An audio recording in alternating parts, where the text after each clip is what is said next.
কৃষ্ণ শংকৰ গুৰু হৰি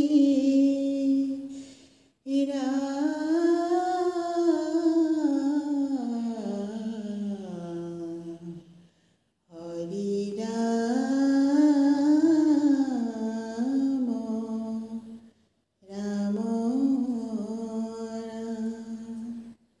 কৃষ্ণ ধূপ চাকি জ্বলাই থৈছো আসনৰ আগত নৈবেদ্য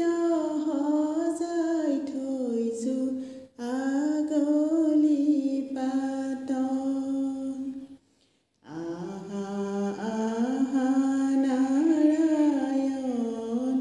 বহা নামৰ আগে দিয়া প্ৰভু দৰ্শন মাতিছো কাতৰে ও দিয়া প্ৰভু দৰ্শন মাতিছো কাতৰে ধূপ